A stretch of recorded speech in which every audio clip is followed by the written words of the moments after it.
Everybody just has answers? Loads.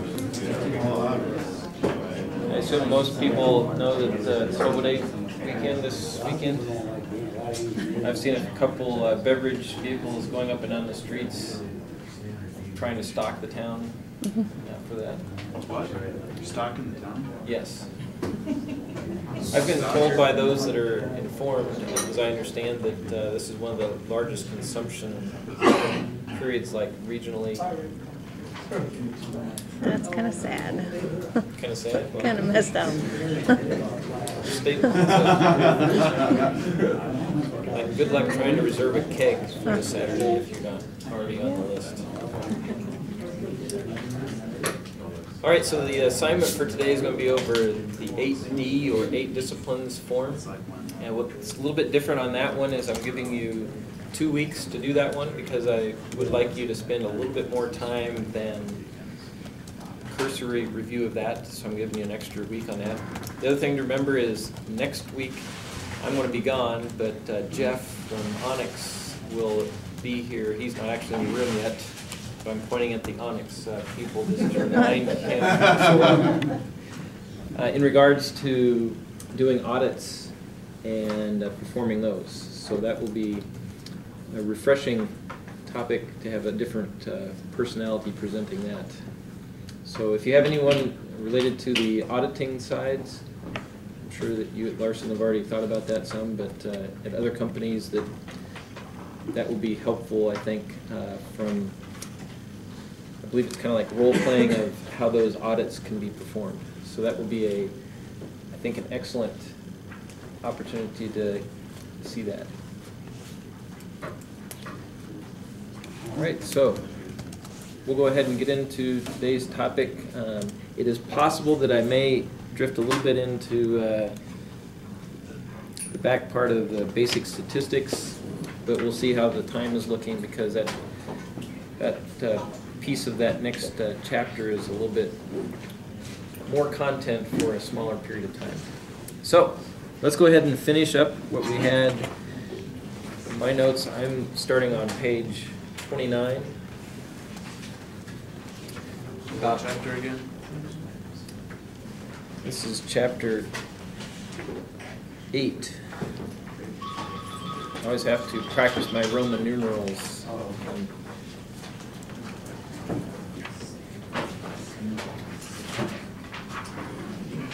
So the first topic will be total quality management. And sometimes it's helpful to break these out. So the T stands for total. And the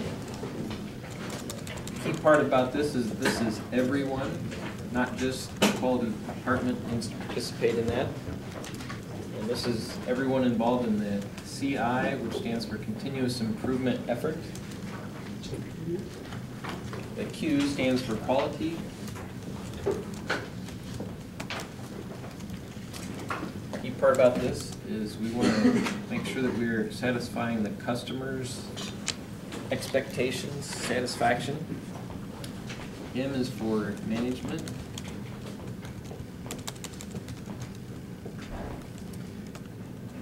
And this is important because you need to make sure that you have the people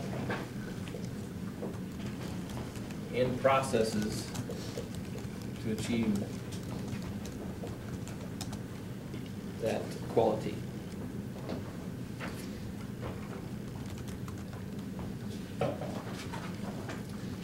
Any questions about TQM or comments? So recognize that it's a management style,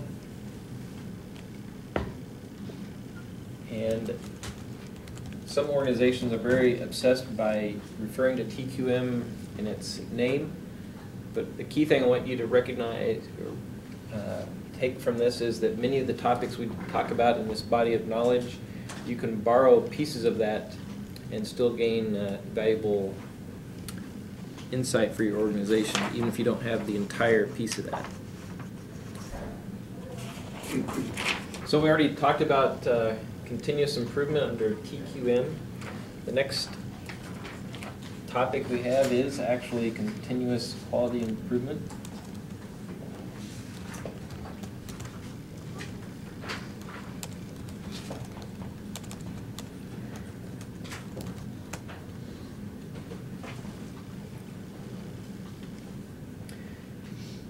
I like what the author said on this, that it can be either a standalone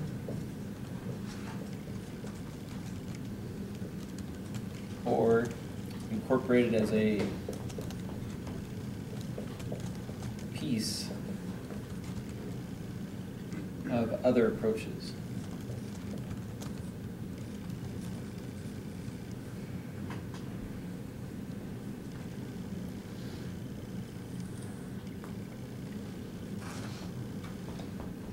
So the idea of continuous improvement is to just get better every day. Sometimes you may hear that in sports analogies frequently. As a fan of the Kansas State Wildcats, our football coach has this mantra of continuous improvement. And he's never once stated how many games he's going to win in this season. He just says, we'll be better the next week than we were the last week. And it's for any of you historians of college sports may appreciate how far that team has come from only having about 3,000 people at a game to over 50,000. So, and that's only in a 20-year time span. Quite remarkable. So what are some aspects of continuous quality improvement? You'll see those in areas of handling, reducing mistakes. Let's talk a little bit about each of those in more detail.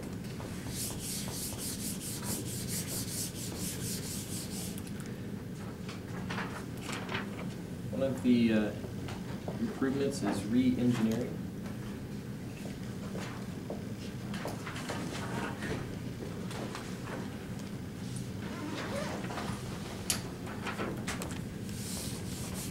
We have two different definitions of that. Some of the key words there are fundamental rethinking, and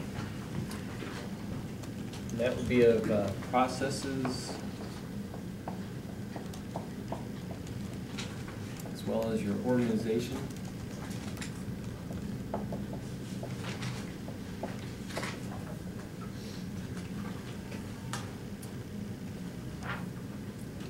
Key words of that definition are dramatic,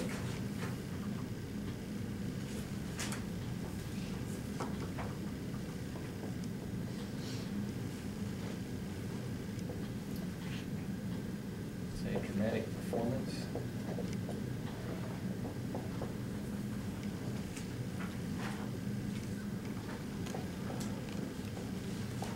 so another definition talks about using the word radical.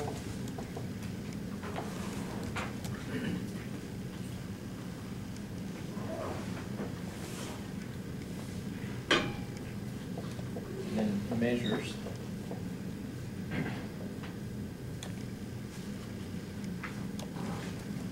So what are some of the key things about this? In other words, when you're making a selection of what do you re-engineer,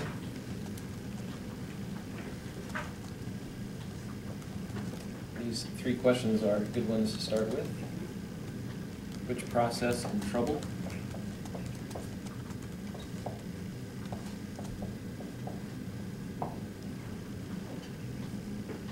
The second question is we want to choose the one with the greatest impact on the customers.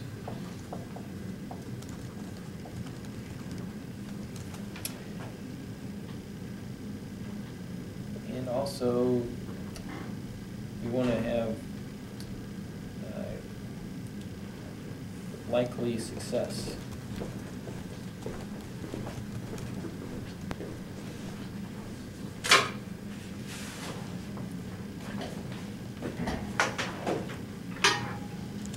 Why we want to do these selection process? Because we want to have a dramatic, and the other word here, writing again, dramatic,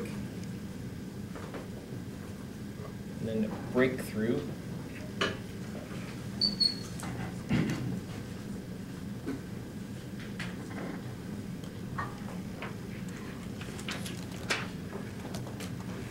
All right, so the reason you want to have a dramatic or breakthrough improvement on your processes is that it's a significant effort to do your steps differently, because there's going to be a inertia of going one direction, and if you're going to actually change that to something else, that takes great effort, and you don't want to just do great effort if you're not going to make significant improvements. Does that make sense? So re-engineering is a more dramatic, significant change effort than the more subtle, continuous improvement.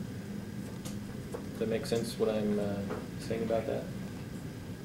It's a subtle distinction, but I think still worth mentioning.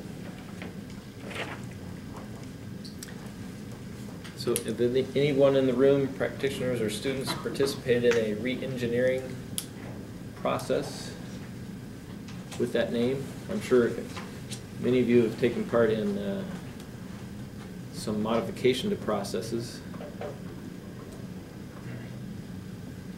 Have the organizations used the word re-engineering, though?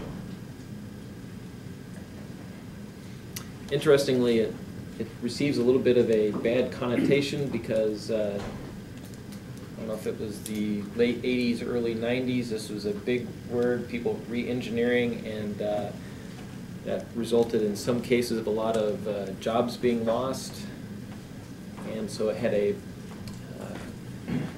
bad press, if you will, for that particular named improvement methodology. All right, so that's enough for the ideas from a higher level view. The next thing we're going to talk about are corrective and preventive actions, and everybody will get an opportunity to work on these types of events, not only in the quality area, but many organizations that deal with regulated industry or very large customers will go through these corrective and preventive action processes.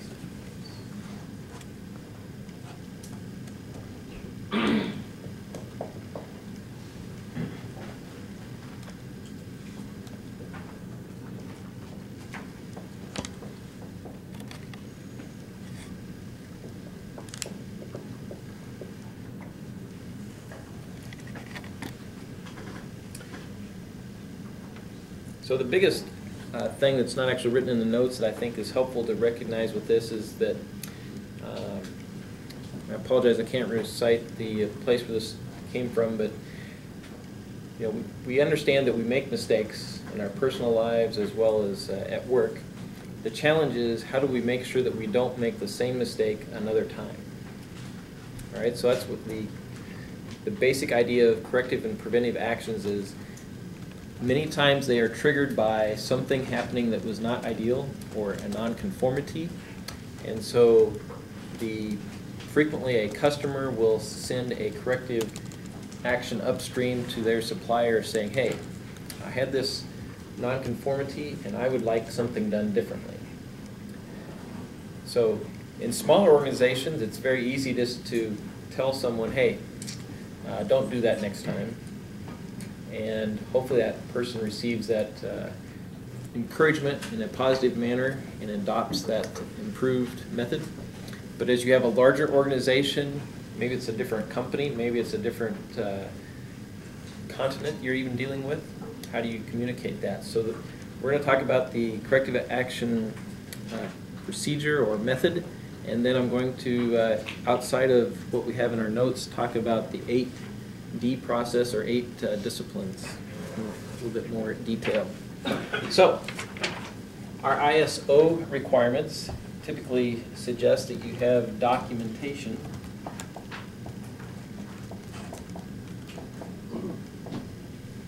to show how you're going to do your corrective actions. So items that you should have in a typical corrective and preventive action is, how do you review nonconformities?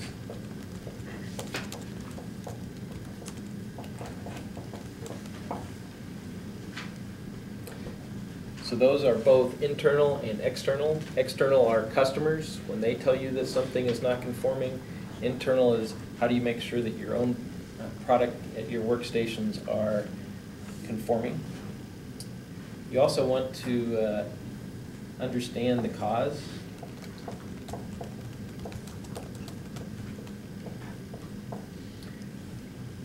And the cause we're talking of is the cause of the nonconformity.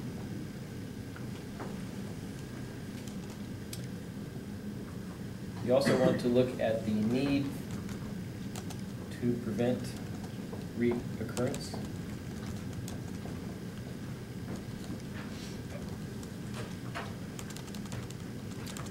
Or we can say recurrence.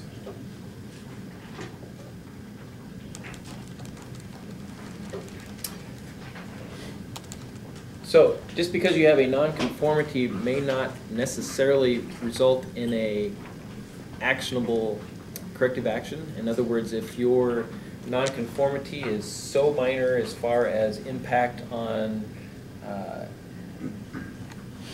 primarily at the customer, you may not actually need to act on it. So I'm making this distinction here because in most organizations you have limited staff and budget to act, so you're going to have to make a choice on how you prioritize those.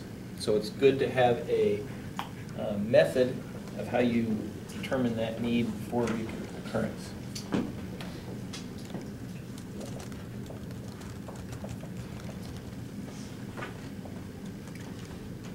The next thing to appreciate is that you need to be able to maintain records of action taken.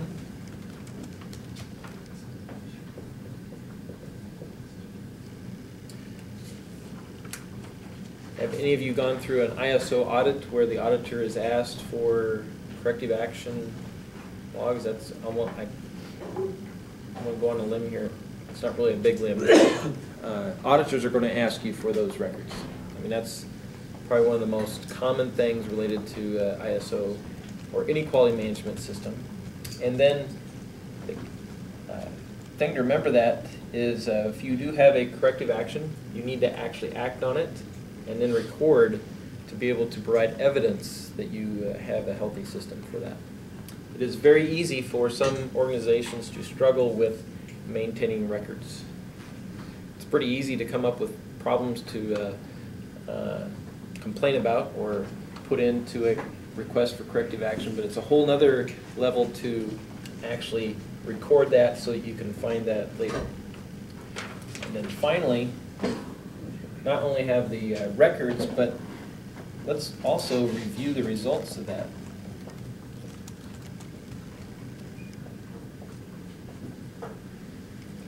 Results of actions.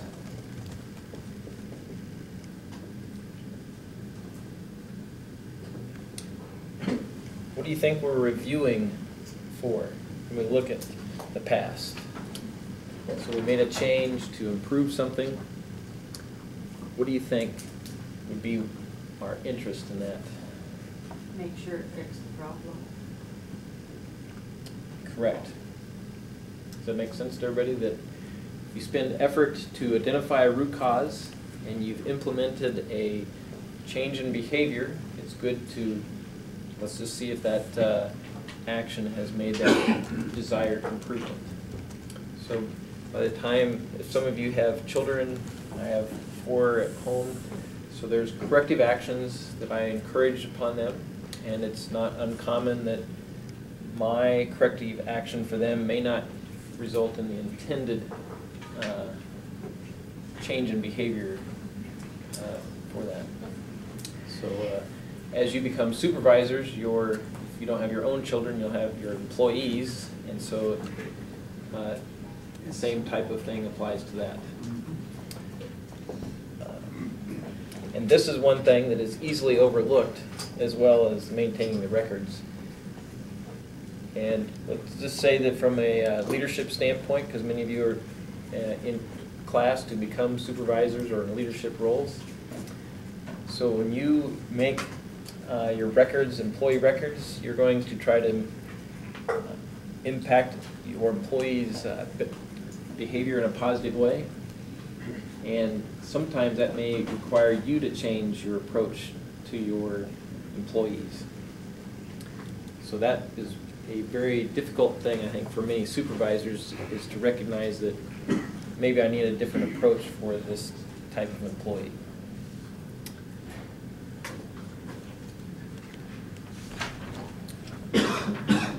All right, so we have corrective actions that we've talked about. Now, anyone describe differences of corrective actions as far as an urgency level? How about somebody on this side of the room over here? What are different, so if things go wrong, what are different ways to define how urgently you have to make that change? So one example might be that you're in your apartment and there's a fire.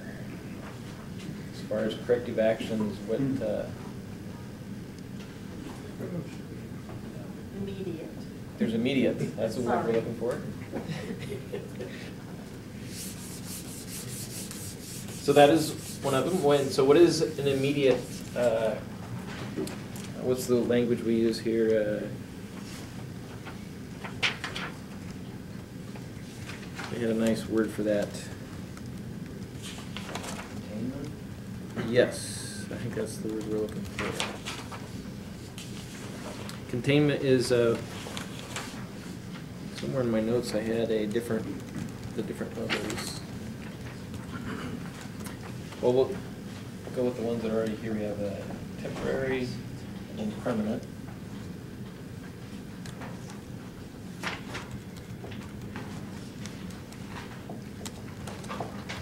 So the temporary solution is first make sure you get out of the building safely. Also, part of that temporary solution is if safety allows you to try to put out, depending on the size of the fire.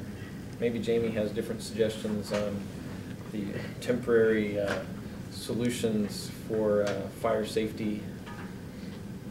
Any comments you'd like to? No. No. So I'm making a distinction here between temporary and permanent. Permanent would be things such as maybe next time we won't, we have friends that actually do smoking, maybe they won't use whatever they're lighting their cigarettes with inside your house. Maybe when they throw away the match, that it's outside. Maybe other things would be that the trash containers, you know, keep those in that don't even smoke in the building would be a great one for that. So, but that's a longer term one. So while the fire is blazing is not the time to be telling your roommate, hey, don't do that next time. Although I'm sure that may be communicated in more urgent terms than that. Go with s'mores. It may be an extreme example, but the point I'm trying to make is that when you have corrective actions, it's important to recognize, hey, we want to do something immediately. To one author calls them ERAs, emergency response actions. There's things you need to do urgently to address that, but it may not be a sustainable, permanent one. So another thing to recognize is with temporary solutions, those may be quick to install but are expensive. All right? So if you're trying to maintain cost containment, having temporary corrective actions are difficult to sustain profitably over time. Any comments about the difference between temporary and permanent corrective actions?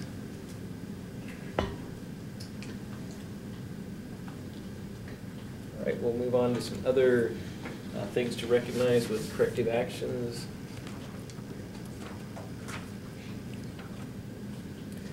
We mentioned before that there needs to be a documented or a defined process.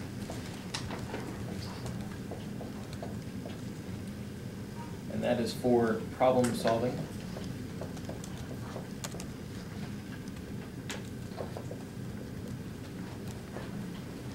And this is kind of significant to me because I've had the opportunity to look at many different suppliers for Daktronics, and some of the smaller companies that have not had as much maturity, they look at problem solving as more of kind of, they don't actually have a plan or defined process. They're more of a tribal knowledge thing that, well, this worked for me last year, so I'll continue to do it now. I really encourage them to have a structured problem-solving process. The other reason to have a defined process is that it helps communicate to me, the customer, what they've done to make that improvement. So this is important, I think, because your customer, obviously I'm selfish from that standpoint, but we need to be able to communicate to our customer that we've done adequate effort to make improvements so that our product's going to be better. All right, so that's why having a defined process is beneficial. It's also desirable to look at how do you airproof. We'll mention that in a few moments, what airproofing is, mistake proofing. Here's another thing that is very helpful to look at.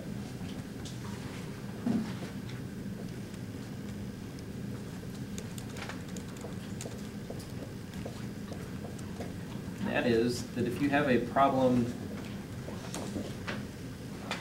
we continue on with our fire analogy.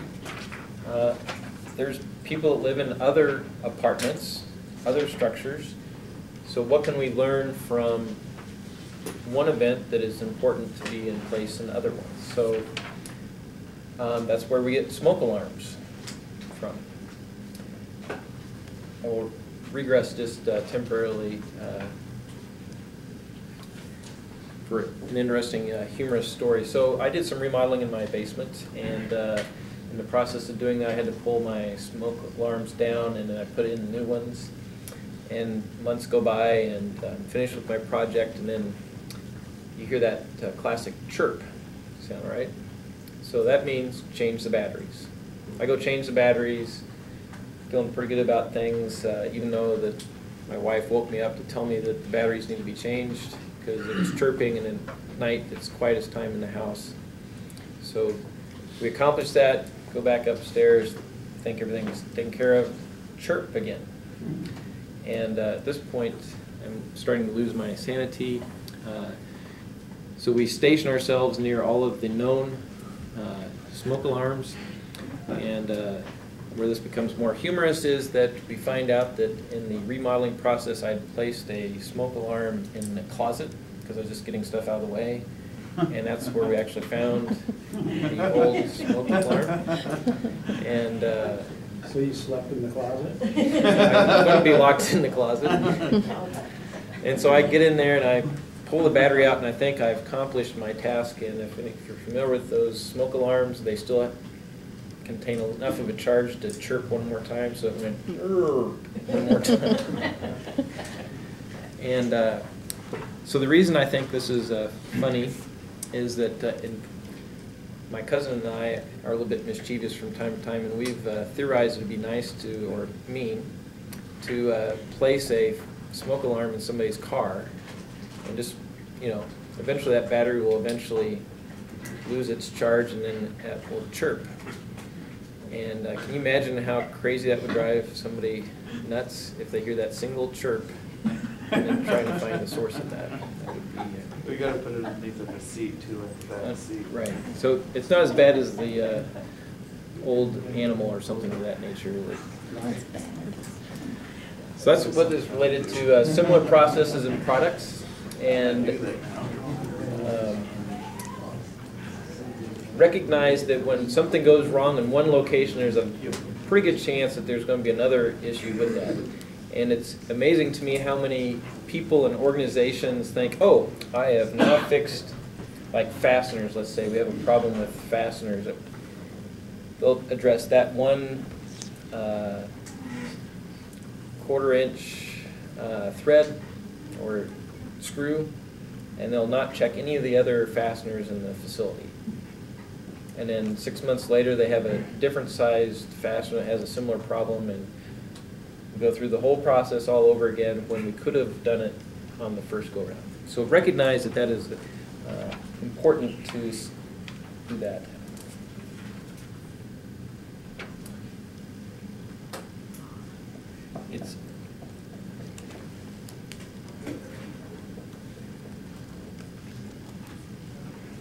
I think it's also good to have a failure analysis or take the rejects and analyze those. One of the challenges in supply chains is who's responsible for performing that analysis of the failed items. And I don't have an easy answer for you on that, just pointing out that it's an area of contention at times depending upon the perception of the supply chain of who's the most valuable and is that a significant item or not. But it is helpful that if you have the rejects or the failed items, to go ahead and analyze them and then document that for future purpose. And then cycle time, let's keep that as low as possible. And what we mean by that is, if any of you, the idea with the ISO, the auditing of corrective actions, is if you have an issue that is significant enough to, remember we talked about having a need, if you've identified that that is a significant need, then you better go ahead and complete the whole cycle in a timely manner. And if you are trying to maintain your ISO certification, if you have corrective actions that are open indefinitely, like tens of months, you're likely going to receive unfavorable reviews. It's possible you may even lose your registration, I believe, on that, especially if the auditor observed it and noted it on the previous visit, and on the return visit you still haven't closed that corrective action. And it's not just administratively, they're going to look for that documentation that you actually made that improvement.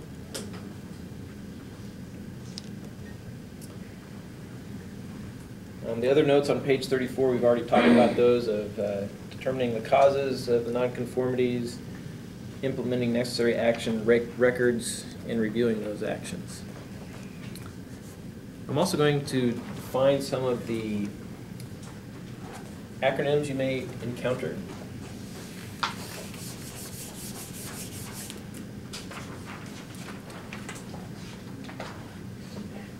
So CAR is Corrective Action Request.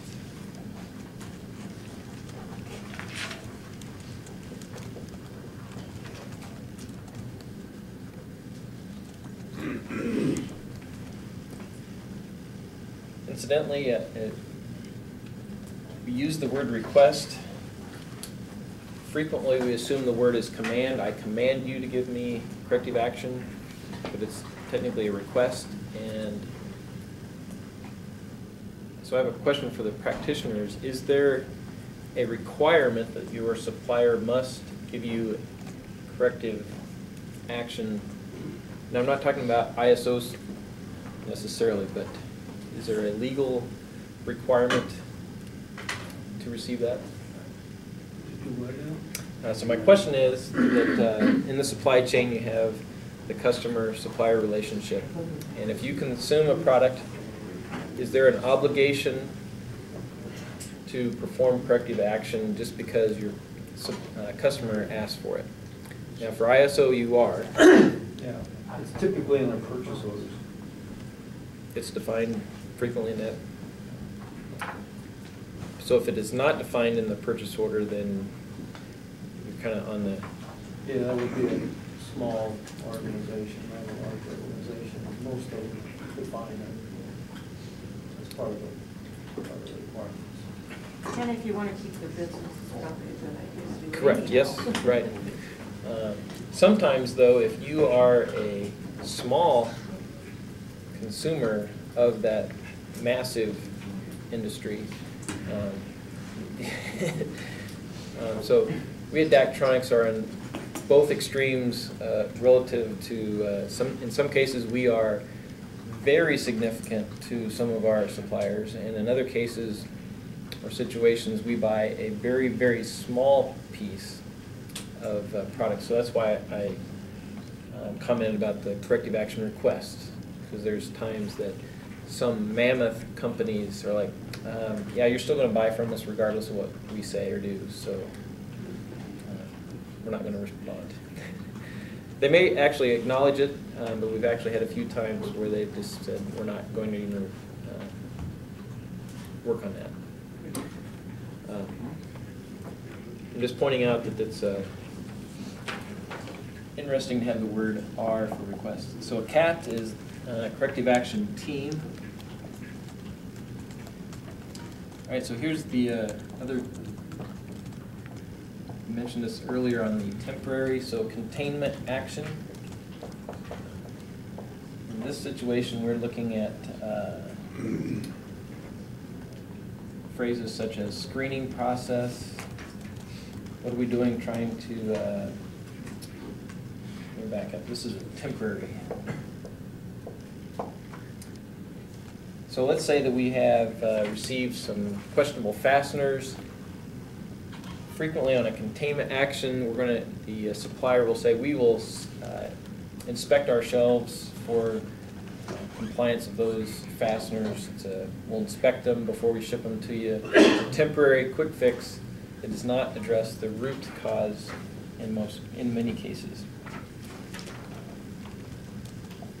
A lot of times you'll actually know that it's an existing, wait, get my next notes mixed in there. All right, so that's containment.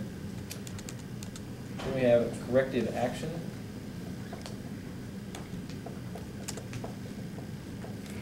So the key aspect of this is you're trying to reduce or eliminate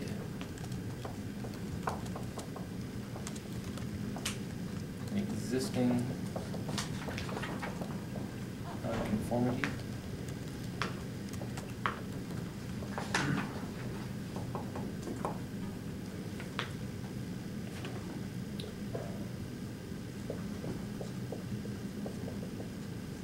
So preventive action, borrowing that word preventive, we want to prevent something in the future.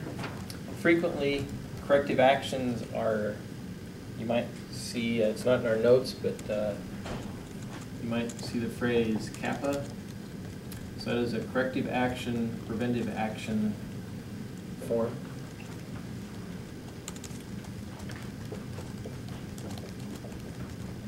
The root cause, this is the original or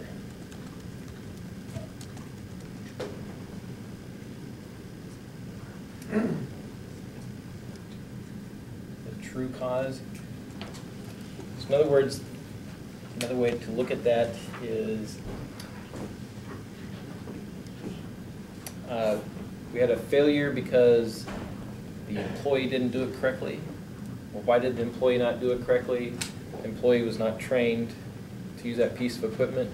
Why was that the case? Because we were substituting, we were not fully staffed, so we brought someone in to do that. Why were we not properly staffed? Because we didn't plan far enough in advance. In that scenario, many suppliers hesitate to go that far. They like to just go, I get the answer frequently of, well, you know, people make mistakes, so you're going to get some of that. And that's not really a desirable answer. I don't know if any of you else have ever received that as a root cause, just it's an employee's fault. And that was the first thing they just came up with. Oh, Jerry didn't do that right. And then it just stopped talking. But why did Jerry not have that knowledge? And sometimes that, I don't know if dirty laundry is the right word for that, but it's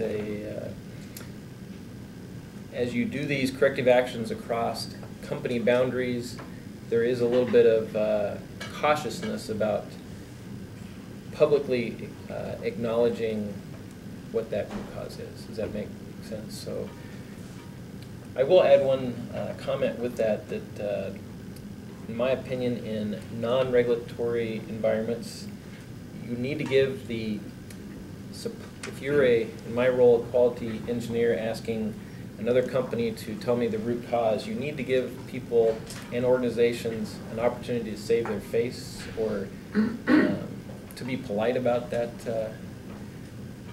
comment, because at some point you may be on the other side of the fence, so to speak. And especially in this part of the country where for 10 years you might be at this company and 10 years later you might be at another one, and suddenly your roles will be reversed. They might remember how friendly you were, or patient might be a better word for that. I am not advocating that you do not have high standards, but there are many ways to write things in such a way that both organizations understand it. The biggest issue is if the supplier-customer relationship, if they become chronic and never addressing that, then you might need to be more pointed about that conversation. But give everyone a chance to make the improvements.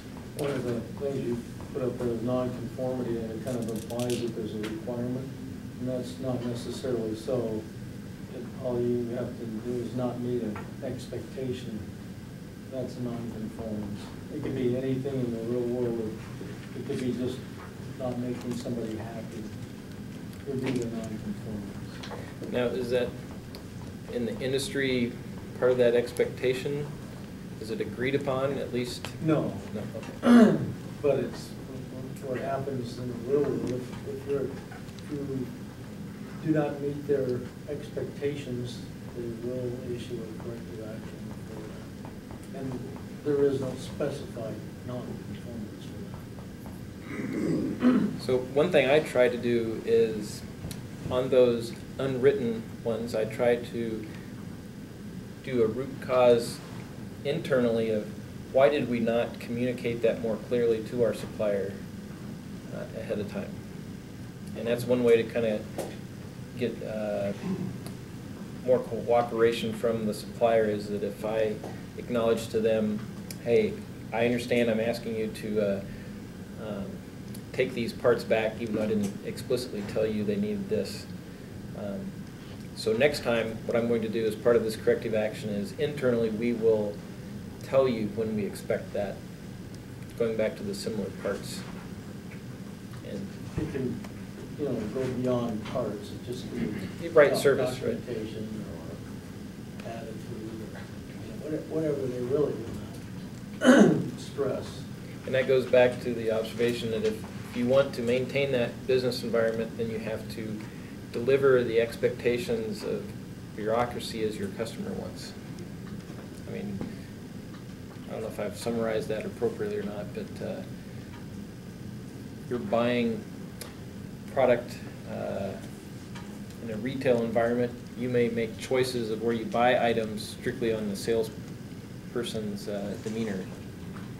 And we've even had issues of the delivery person can impact whether we continue business with some organizations. So be aware of that as well. The way I look at this, in order for something to be non-conforming, you have to have something to non-conform to. If there's no standard that is clearly defined up front, you cannot claim that non-conforming to something that doesn't exist. So if you don't have a standard and you have a claim of non-conformance, what's your corrective action on that? Then You have to first clearly define why is this non-conformance in the eyes of your customer, and then create a standard, any kind of standard, definition of your standard, and then communicate that next time around, so you don't have this reoccurrence. But in general, in my opinion, non-conformance is something that you need to have a base to non-conform, because what are you going to non-conform to if there's nothing in existence yet? So that's a valid point. I think what you were saying is that there are times where customers may submit to you a corrective action even though there is no documentation. All right. And in our world, basically it's a zero defect requirements. They don't expect any defects anyplace. So one area that we at DAC have had issues with, and I'm sure Larson has as well, is scratch or aesthetic things. Those are really touchy on, especially the first time you interact with a particular supplier of paint or things of raw materials. When you, how much is too big of a scratch, and a lot of those are visual perception questions, and so yes, that's an area that I've had the most pleasure of operating in that field of study. And that it's not just the paint; it's the raw materials that come in. How deep of a scratch is too much to be covered by paint? And some of those standards may not actually exist because, like the automobile world has standards because that's been around a while. But if you're in a emerging industry that does not have maturity on those type of standards, you have to create those kind of on the fly. But yes, it is desirable to have clearly defined standards to judge on, but sometimes they're not always written. And the other part I would like to add with that is, at some point you have to judge, is the time investment of that standard exceed the value of that expectation? And that's not an easy one to answer either, but it's something to discuss within your organization. All right, SCAR, the reason I want to mention this one, this is with the S in front of the C, so that means it's a supplier corrective action request.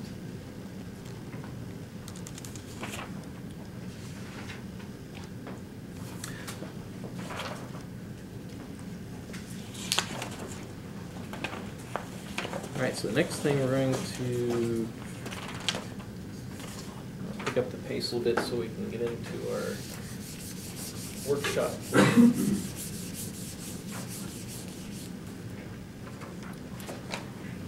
I think it's good on a corrective action that you have a scope.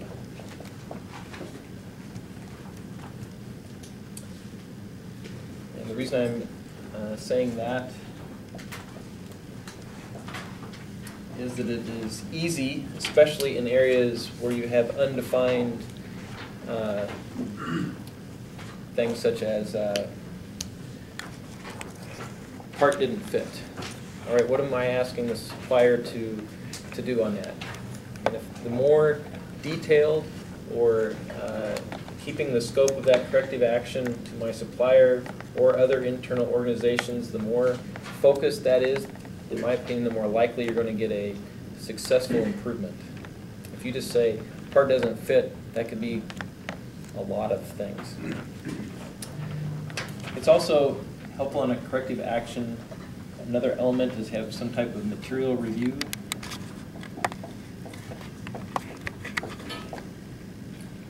And if we're talking about a service industry, that material would be like the service review, maybe some videotape or recordings of the transaction. If you're a telemarketer, might be an item on that.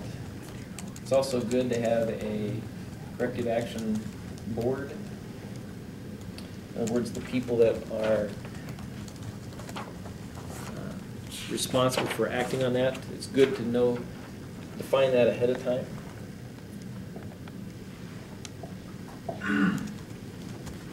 It's helpful to define what the quality department is going to do as far as functions.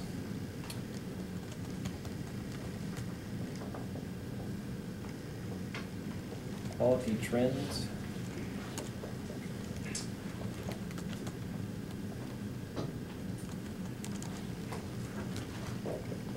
Product reliability is another thing to look at in a corrective action system.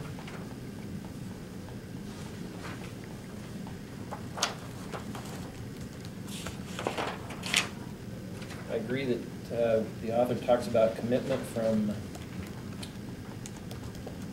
management.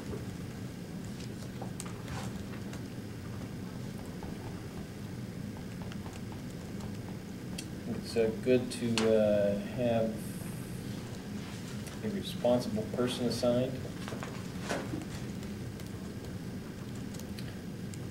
So frequently, when I issue corrective actions, I would like to have a person's name associated with, to be the champion or the one that's going to address that within the other organization.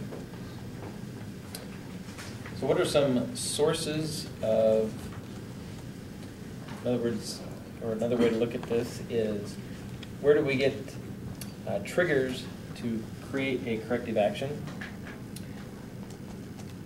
We might have audits.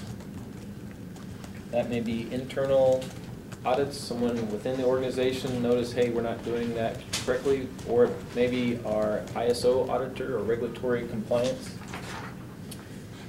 We also need to recognize that customers are a great clue. I've heard it said sometimes, if it weren't for the customers, we'd get a lot more work done. But without the customers, they're not buying things, so we still need to work with them. So customers give us two things that are valuable, that are not fun to get, but are still useful nonetheless. And that is customer returns. And then the last one that anyone ever likes to get is a customer complaint.